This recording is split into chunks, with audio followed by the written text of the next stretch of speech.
PKb news 24 की team Sewarhi में उपस्थित है और आज एक ऐसा मुद्दा मैं लेके आया हूँ, जो आपका दिल दहला देगा। अगर उस मुद्दे को सुनेंगे, तो आपको एक संदेह भी पैदा होगा कि शायद मेरे साथ भी कुछ ऐसा हो सकता है क्या? और निश्चित रूप से अगर अगर अगर ऐसा आपके साथ होगा, तो बेईमानी होगी, वो शैतानी होगी और शायद इसी तरह का कारनामा एक युवक के साथ होने की कोशिश एक महिला के द्वारा किया गया है, लेकिन वो उसमें असफल साबित हुई। और एक कैसे कोशिश किया गया है, मैं मिलवाऊँगा, किसको मिलाकर उन पर किस तरह का मुकदमा, गंभीर धाराओं में मुकदमा करने की कोशिश की गई है। लेकिन पुलिस की भी मुस्तैदी रही उसमें, पुलिस ने भी तैनात रहा, पुलिस भी पूरा साथ दिया और उस मज़दूर ने भी पूरा साथ दिया, जिसकी वजह से आज वो युवक गंभीर धाराओं से अभियुक्त होने से बचा हुआ है।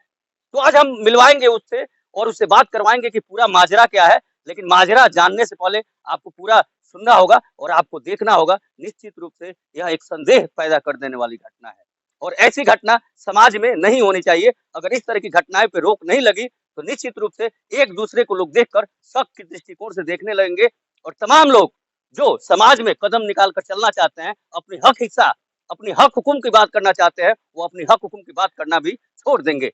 बहुत-बहुत स्वागत है आपका। क्या नाम है आपका? ओम प्रकाश। क्या पूरा नाम बताइए? ओम प्रकाश भारती। भारती जी, आप एससी-एसटी समुदाय से आते हैं, जी, जी। तो निश्चित रूप से अगर आप किसी पे केस करते हैं, तो गंभीर धाराओं में केस होगी। और सुप्रीम कोर्ट से भी आदेश है कि अगर कोई एससी-एसटी का व्यक्ति अगर किसी पे केस करता है, तो गिरफ्तारी पहले होगी, विवेचना बाद में होगा। जी, जी। तो तमाम धाराएँ हैं, तो जो करवाना चाहते हैं वो तो जानते हैं इस बात को, वो पढ़े-लिखे लोग हैं, शायद ये चीज़ आपको नहीं पता है। लेकिन क्या हुआ था? घटना पूरा बताइए।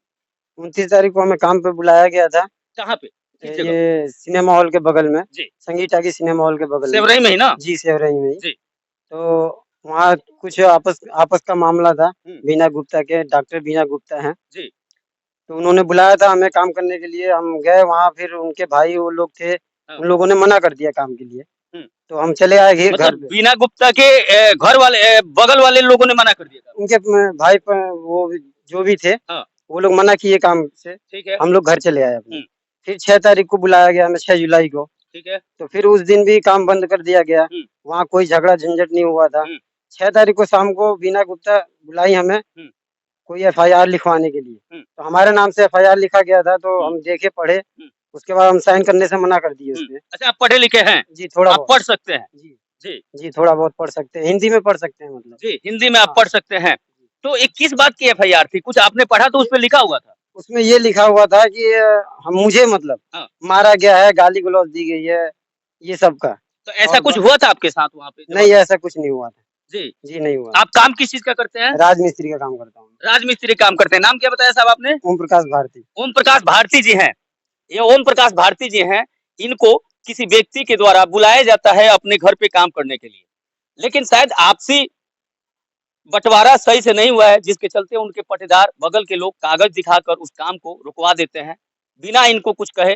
फिर इनको दूसरे अगले दिन कितने नहीं, तारीख अगले को? दिन नहीं, उसी दिन उसी शाम दिन को। उसी दिन शाम को बुलाया जाता है और इनसे कहा जाता है कि आपको थाने में जाके ये कहना है कि आपको के साथ उन लोगों ने गाली-गलौज किया है। क्योंकि वो व्यक्ति डॉक्टर लगता है, तो आप समझ सकते हैं कि पढ़ी-लिखी हैं और उनको अच्छे से यह बात पता था कि जब इस व्यक्ति के द्वारा एफआईआर दर्ज किया जाएगा, तो वह गंभीर धाराओं में मुकदमा दर्ज होगा और उस पर उसके ऊपर उनके पटदारों पर एक अच्छी-खासी कार्रवाई हो सकती है।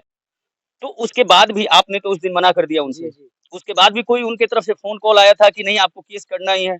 हाँ, परसों फ़ोन आया था गवाही देने के लिए, हम मना कर दिए हैं। अच्छा आप मना कर हाँ, दिए। तो वो बोली हैं कि क्यों मना कर रहे हो? हाँ, क्यों केस क्यों नहीं कर हुँ, गवाही क्यों नहीं देने जाओगे? हुँ, हम बोले कि हमारा पैसा लगा है नाम कटवाने के लिए, हम नहीं जाएँगे। जी, बस इतना बात हुआ है। इतना बात हुआ है। जी। तो आपको कोई और धमकी भी दिया गया उनकी हाँ, तरफ से? धमकी दे रही थी कि क्यों नहीं जाओगे करने? अच्छा। हाँ, बस इतना। जी, क्यों नहीं जाओगे? एक एसटी-एसटी समुदाय के व्यक्ति के साथ केवल इतना कह देना, क्यों नहीं जाओगे? एक समृद्ध व्यक्ति के द्वारा जो Buddha PG degree college Padrauna की लेक्चरार हो, कुशीनगर की लेक्चरार हो और जो जिनके नाम के आगे ही डॉक्टर लगता हो। तो उनके द्वारा इतना कह देना किसी एक समाज के वंचित व्यक्ति को कि क्यों नहीं जाओगे, वही एक बहुत बड़ा धमकी होता है और निश्चित रूप से इस पे मैं आग्रह करूँगा कुशीनगर के पदाधिकारियों से इस पे संज्ञान लेना चाहिए और बने रहिए हमारे साथ, देखते रहिए बीकेबी न्यूज़ 24। बीकेबी न्यूज़ से मैं विकास तिवारी सेवरही नगर पंचायत में उपस्थित है और वो जो पीड़ित व्यक्ति जिसके बेटे की फंसाने की कोशिश जिस एसटी एक्ट के व्यक्ति के द्वारा की जा रही थी, जो खुद एक राजमिस्त्री है, उसने खुद कबूल किया है कि मेरे को धमकी देकर कि आपको करना है, और वो थोड़ा पढ़ा लिखा था इसलिए थाने में साइन नहीं कर पाया, नहीं तो अगर वो पढ़ा लिखा नहीं होता तो निश्चित रूप से आज जिस व्यक्ति के पास हम बैठे हैं, इनके लड़के आज अभियुक्त होते, और वो भी गंभीर धाराओं में। लेकिन मैटर क्या है, माजरा क्या है, हम इनसे जानते हैं। जी बहुत बहुत स्वागत है सर आपका। श्रीमान जी, वो हमारी खबर है जी बुद्धा डिग्री कॉलेज कुशीनगर में पढ़ाती हैं और बहुत दिनों से धमकी देकर चली आ रही हैं। नाम क्या है उनका? नाम उनका बीना गुप्ता है जी ना। उनके पति का नाम त्रिलोकचंद गुप्ता है, जो हमारे छोटे भाई हैं। मैं चाहता हूँ कि भाईचारा के हिसाब से इसको निपटारा कर दिया जाए। तो फर्जी कागज दिखाते बंटवारे का, नीचे का कागज दूसरा है, ऊपर का कागज दूसरा है, दोनों एक मिल का कागज नहीं है। ऊपर के कागज पर सहयोग से उन्हीं के हैंड राइटिंग में लिखा हुआ है बंटवारा का सारा विवरण, और वही हावी होना चाहती है जो प्रोफेशनल जमीन है, जो व्यावसायिक जमीन है। हम लोग खेती लायक जमीन दे करके बहुत पीछे ढकलना चाहती हैं। अपने प्रोफेसर के नीच से सब अधिकारियों को अपने भाव भंगियों से प्रभावित करके हमको दबाना चाहती हैं। इतना ही नहीं, वो हमारे ऊपर हरजन एक लगाना भी चाहा, सही ओर से वो हरजन बहुत ही ज्ञान प्रकट करता हो, कहा हमको झूठा फंसाया जा रहा है, जहाँ कहिए वहाँ मैं कह दूँगा, उसने कहा भी। और इतना ही नहीं, वो जो है फर्जी कागज का दबाव डाल रही है कि आपने दस्तखत किया है ना, और अधिकारी को अपने भाव में ले करके हमको बहकाना चाहती हैं और जान माल का खतरा भी दिखाती हैं। वो हमको डर हो गया है। किस तरह से आपको डर हो गया है, किस तरह से आपको जान माल का खतरा है, जहां आप यूपी में रहते हैं और यूपी पुलिस की और योगी की पुलिस की डंका, प्रशासन मुस्तैद है, इसकी डंका पूरे विश्व में बज रहा है, उसके बाद से भी आपको किस तरह का डर?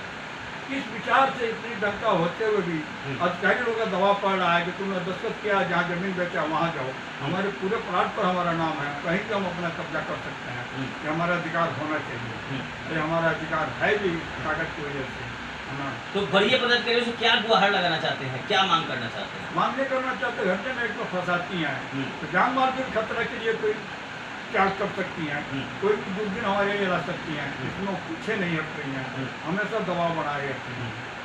इसके लिए मैं प्रशासन जी से प्रशासन से ये आग्रह करूंगा, निवेदन करूंगा कि हमारी सुरक्षा की जाए। चलिए, थैंक यू।